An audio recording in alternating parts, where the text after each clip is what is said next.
Hey everyone, how's it going? Crystal Wolf here. I hope you're all having a wonderful day today. And in today's video on learning about tarot, we're going to discuss the difference between an oracle deck and a tarot deck. We're also going to talk about the environment or space to be in for tarot, as well as the mental and emotional state that would really help you for doing tarot, along with the shuffling of the decks, or how you can shuffle your tarot deck. Now, a lot of people prefer oracle decks, and this is the main difference between oracle and the basic tarot deck, is that oracle decks give a lot more sweet messages, very uplifting, very positive. Depending on the deck you get, you usually don't get that much bad news, or you don't get a whole lot of brutal honesty with an oracle deck. Again, it depends on the oracle deck you get, but a vast majority of them, they just mainly tell you the things that you want to hear, or they tell you the more good things when it comes to self-reflection and events that could be going on in your life. Also, oracle decks, they can have as many or as few cards as their creator would want them to, whereas a regular tarot deck, it usually has 78 cards. Again, it really depends on the type of decks you get, but again, a vast majority of regular tarot decks have only 78 cards, whereas oracle decks, it really depends on how their creator makes them. But tarot decks, a regular one, they give more brutal, honest messages. They give you what you need to hear over what you want to hear, which is why a lot of people prefer mainly oracle deck readings, or they want a lot of oracle cards in more than regular tarot cards in their readings, because a lot of people don't want to hear the honest truth that needs to be heard, because sometimes the honest truth that needs to be heard can be very, as people say now, very oof. But that's the big difference between oracle and regular tarot decks, is that one is basically the more happy, cheery, just mainly all positive news, whereas the other one is the more honest, you need to hear this news. Now, when it comes to shuffling the decks, there's really no way that is like mandatory, or you have to do it this way. Whatever is comfortable to you for shuffling, you can do. So for like an example, if you want to do something where you're just doing it like this and you wait for a card to come out, or you're gonna wait until it's that feeling where like that. That's usually what I do. I wait until a card reveals itself or just comes flying out the deck. That's what I do. However, if you guys want to, you can do it like that and just, sorry, hit the camera there. You can do it like that and just wait until like you feel like, I'm not doing this my way. Let me show them another way to do it. But you can do it like that, and when you're ready to stop, just stop. And then you can go with the card that, you know, that you just pull up from the top. Or you can just do it like this, where you can even just put them down like that. And when you feel like you're ready to pull a card, you go ahead and pull a card.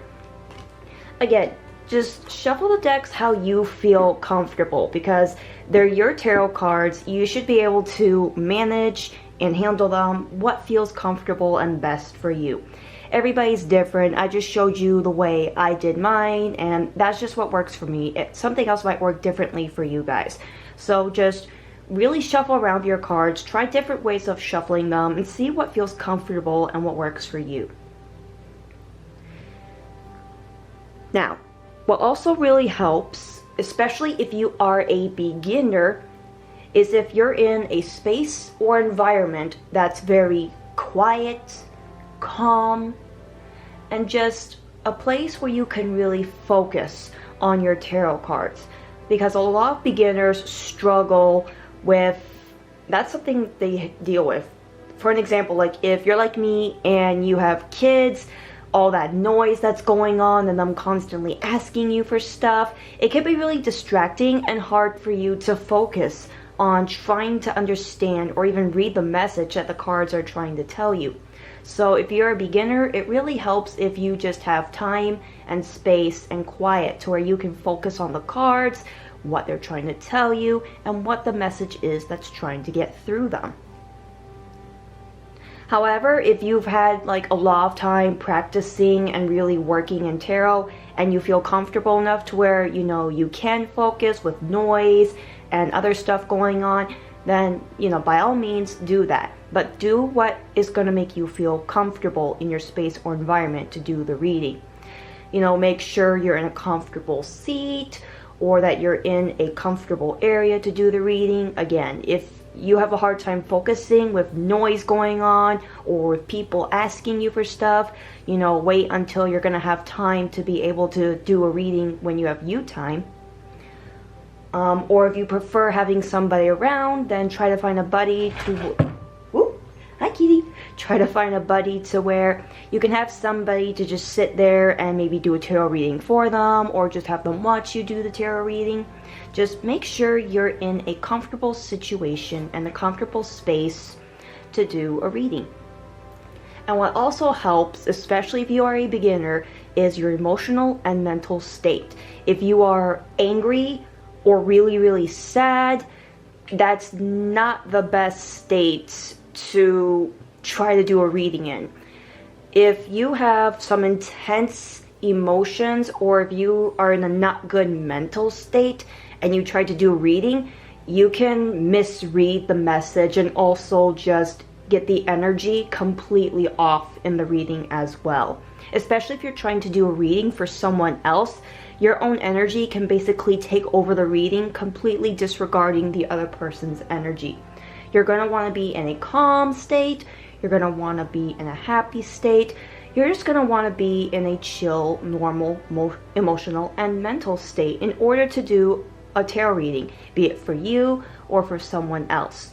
If you try to do a tarot reading for yourself when you're in not so good emotional state and mental state, you can end up getting a lot of wishful thinking taking over, and you're seeing as a tarot reading's telling you exactly what you want to hear, when in reality it's telling you something completely different. So your emotional and mental state really matter. Make sure you are in a happy or a calm state, just a state where you are actually going to be able to really understand the message the tarot cards are trying to get through to you, to really be able to channel the energy and not have your energy just completely taking over everything. So with that being said, that's going to be all for today's video. I hope that you guys enjoyed this video and that it was easy for you to understand. And I really hope that these videos help you guys out a lot, especially if you are just a beginner coming down the tarot journey road. Thank you all so much for joining me today. Much love and blessings to all of you. Remember, you are all wonderful. You deserve love, happiness, and you are worthy. You are important. Please do not let anyone or anything tell you different. Until next time, I will see you all in the next video. Bye, guys.